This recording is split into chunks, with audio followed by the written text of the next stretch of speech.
Hello दोस्तों, very good morning, good afternoon, good evening. तो आप सभी के लिए आज रीजनिंग की हम क्लास लेकर आए हैं, जिसमें कि हम कोडिंग एंड डिकोडिंग की क्या करेंगे, प्रैक्टिस क्लास। तो इससे पहले हमने पार्ट 1 एंड पार्ट 2 में, दो पार्टों में हमने अपना कोडिंग एंड डिकोडिंग के कंसेप्ट कर लिए हैं क्लियर। और आज हम करेंगे practice class coding and decoding की। और इसमें हम 10 क्वेश्चन ऐसे लाए हैं जो कि पूरे चैप्टर के कंसेप्ट के बेस के ऊपर है। ये 10 क्वेश्चन ही आपको पूरे चैप्टर का कंसेप्ट समझा जाएंगे। और जिसने मेरे साथ चैप्टर 1 इस कोडिंग एंड डिकोडिंग का इंट्रोडक्शन पढ़ा है, तो वो जब इन क्वेश्चनों को देखेगा तो उसे खुद समझ में आ जाएगा कि हमारे टोटल टॉपिक्स इन क्वेश्चंस में कवर हुए कि नहीं कवर हुए। ठीक है गाइस।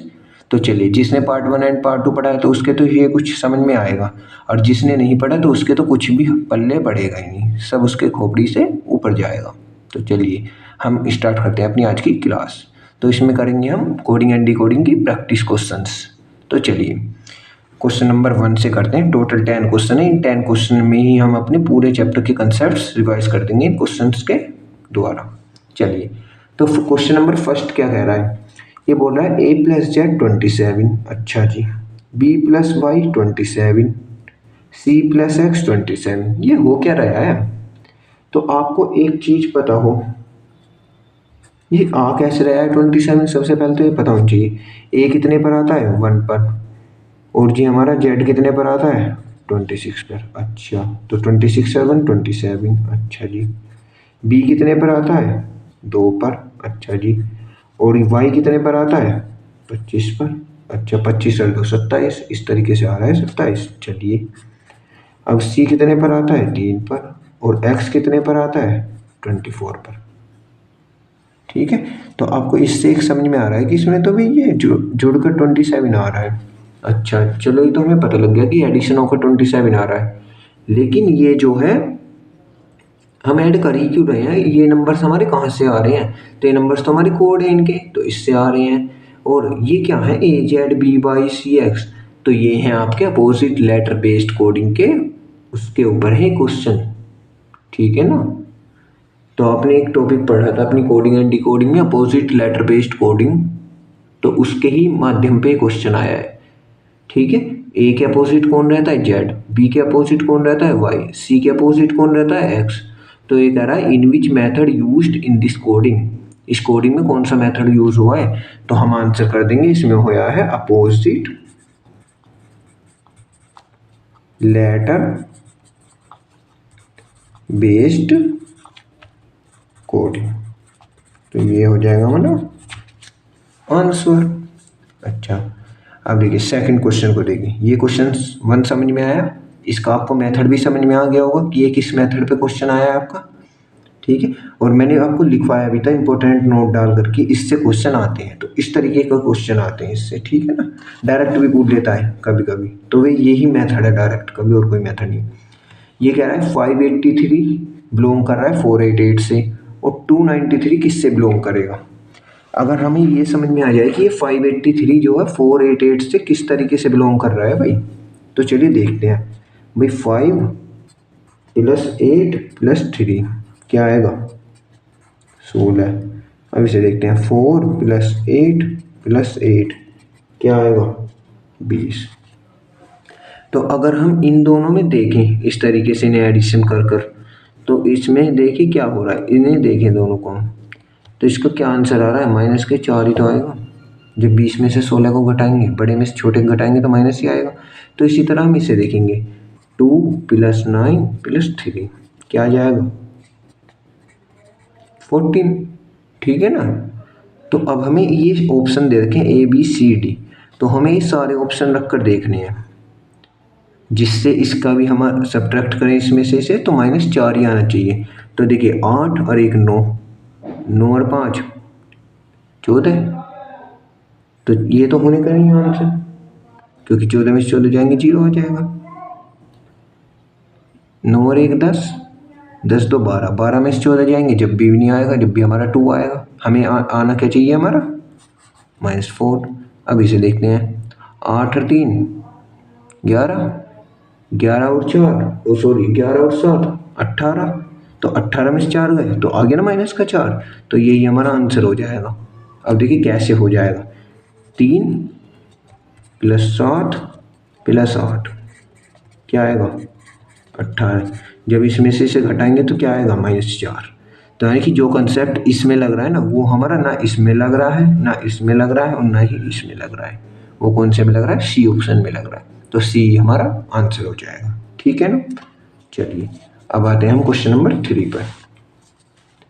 क्वेश्चन नंबर 3 में क्या बोल रहा है? 184, 1 जो है 8 से बिलोंग कर रहा है और 8 जो 4 से बिलोंग कर रहा है। अच्छा, तो इसमें क्यूब का कंसेप्ट लग रहा है। क्यूब का कैसे भाई? 1 की क्यूब करोगे क्या आएगा?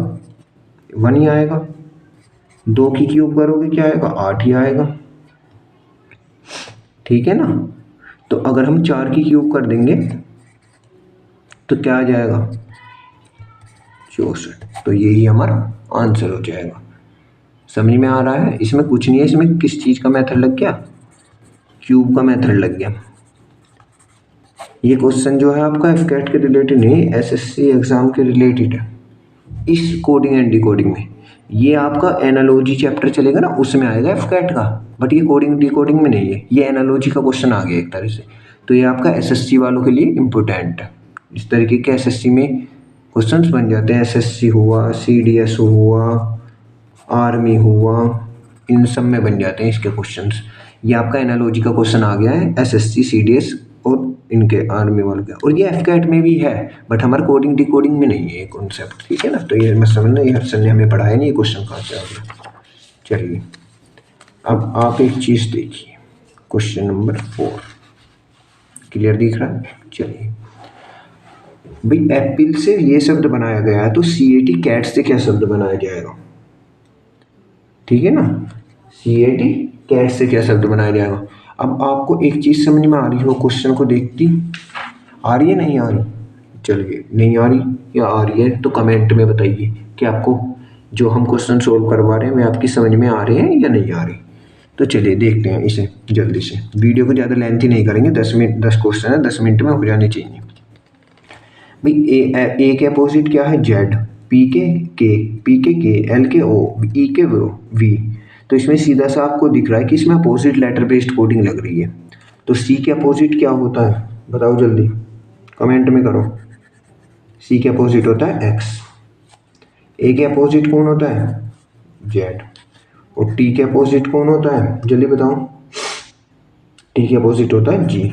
तो ये हमारा आंसर हो जाएगा। इसमें कुछ नहीं, अपोजिट लेटर बेस्ड कोडिंग लगी, जब मैंने आपको ये समझाई थी तो एग्जाम्पल से समझाया था, और ये भी एक क्वेश्चन ही है उसका। ठीक है ना। इसमें बोला गया पार्क को ये बोला गया, तो के पी को क्या बोला गया? आप सब में पहले देखो, के को क्या बोल रहे हैं भैया जी? 90 डिग्री का एंगल बोल रहे हैं। ए को क्या बोल रहे हैं? ट्राइंगल बोल रहे हैं। पी को क्या बोल रहे हैं? ओ बोल रहे हैं। तो इसका आंसर ये हो जाएगा। बहुत ईजी क्वेश्चन है। अब देखिए ये किसका क्वेश्चन था? ये उसका था, हमारा कॉमन कोडिंग का। ठीक है ना। अब देखिए टच को ये बोला गया है, वुड को ये बोला गया है, तो कैरेट को क्या बोला जाएगा? अब टच को कैसे बोला गया? HCUOT। अच्छा, तो इन्होंने क्या कर दी? इनकी पोजीशन बेस्ड कोडिंग हो गई है। इस क्वेश्चन में कंसेप्ट लग रहा है पोजीशन बेस्ड कोडिंग का। पोजीशन बेस्ड कोडिंग का कंसेप्ट लग रहा है इसमें। ठीक है ना। तो पोजीशन बेस्ड कोडिंग का मतलब क्या होता है कि पोजीशन बदल दो, यानी कि इसे उल्टा लिख दो। तो TORRAC। बेटा क्वेश्चन तभी समझ में आएंगे अगर आपने पार्ट 1 और पार्ट 2 देखा है, और जिन बच्चों ने देखा है अगर वे इस लेक्चर को देख रहे हैं तो उनकी समझ में भी आ रहा होगा। ठीक है ना। तो इसमें पोजीशन बेस्ड कोडिंग लग गई। अब देखिए ए को बी बोला गया है, एम को ओ, ए को बी, एन को ओ। तो इसमें क्या हो रहा है? इसमें देखिए ए से बी जा रहे हैं तो +1 का कंसेप्ट लग रहा है। MNO, तो NO इसमें +2 हो रहे हैं। ए से बी जा रहे हैं, +1 हो रहा है। NO, तो इसमें भी क्या हो रहा है? +1 हो रहा है। ठीक है ना। तो यही +1 +2 +1 +1, यही कॉन्सेप्ट इसमें लगा दो। C से एक जोड़ दो D। अच्छा, O में 2 जोड़ दो OP, तो P आ गया। OP क्यों आएगा? 2 जोड़ने हैं ना। M में एक जोड़ दो N, और B में एक जोड़ दो तो C। तो इसका आंसर आएगा DQNC। ठीक है ना। ये आपका अल्फ़ाबेट कोडिंग का है, जिसमें 99% बताया था हमने कि पैटर्न ही बनता है। तो 99% पैटर्न बन रहा है ना, +1 +1 +1, बस +2 आ गया बीच में, तो पैटर्न तो 99% वही है ना। तो वही है, एक बार ही फिक्स कर लेते हैं इसे बस हम। अब देखिए, जब भी आपको ये निशान दिख जाए तो समझ जाना ये लॉजिकल का क्वेश्चन है। और ये कहता है इसका निशान का मतलब है कि इसे उल्टा करके लिख दो, तो GMAIL, तो ये क्या बन गया, जीमेल। इसे इधर को लिखो MESSAGE, मैसेज। अब ये क्या है, चेक, CHECK। भाई ने उल्टा करके लिख दो, ये लॉजिकल कोडिंग अपने पास से माइंड में क्वेश्चन होता है। अब देखिए इसमें ऑप्शन में फ़ोन, व्हाट्सअप या ट्रू कॉलर, तो आपका इसका आंसर क्या हो जाएगा, फ़ोन हो जाएगा, क्योंकि हम फ़ोन पर ही अपने मैसेज चेक करना है। व्हाट्सअप या तो व्हाट्सअप भी तो फ़ोन में ही होगा, तो फ़ोन पर ही तो देखिए जीमेल मैसेज चेक, यानी कि जीमेल पर कोई मैसेज आया उसे चेक करो, तो हम किस पर चेक करेंगे, फ़ोन पर ही तो करेंगे, उसे फ़ोन में ही तो आया होगा वो हमारा, तो इसका फ़ोन होता है। इसमें अपना थोड़ा इलॉजिकल माइंड लगाना होता है, ठीक है ना। अब देखिए बच्चों, ये 10 क्वेश्चन आपका होमवर्क है, ये है आपका होमवर्क। इसे क्वेश्चन को सोल्व करिए और कमेंट में बताइए। अगर नहीं हो रहा है तो हम जब अपना नेक्स्ट चैप्टर स्टार्ट करेंगे तो उससे पहले इस डाउट को आपका ले लेंगे, और अगर जिस हो जाए तो कमेंट में बताइए, और नहीं भी हो रहा तो भी कमेंट में बताइए। तो गाइस ये थी आज हमारी रीजनिंग की practice class, coding and decoding की। अगर आपको हमारी वीडियो अच्छी लगी हो तो प्लीज़ चैनल को लाइक करिए और सब्सक्राइब करिए। और इसके बाद हम नेक्स्ट चैप्टर चलाएंगे अपना एनोलॉजी, ठीक है ना। कोडिंग एंड डिकोडिंग के हमारे concept, practice class, practice question सब कुछ कंप्लीट हो गया है कोडिंग एंड डिकोडिंग का। अब नेक्स्ट क्लास चलेगी हमारी एनालॉजी के ऊपर, ठीक है ना। तो आई होप इन 10 क्वेश्चनों में आपके सारे कंसेप्ट क्लियर हुए होंगे। जिसने मेरे साथ कंसेप्ट पढ़े हैं उनके रिवाइज हो गए होंगे, क्योंकि सारे ही क्वेश्चन ये क्या थे, उन्हीं कंसेप्ट के ऊपर थे। तो गाइस प्लीज़ हमारे चैनल को लाइक करिए, सब्सक्राइब करिए और ज़्यादा से ज़्यादा शेयर करिए। तो थैंक यू, और तैयार हो जाइए नेक्स्ट क्लास के लिए।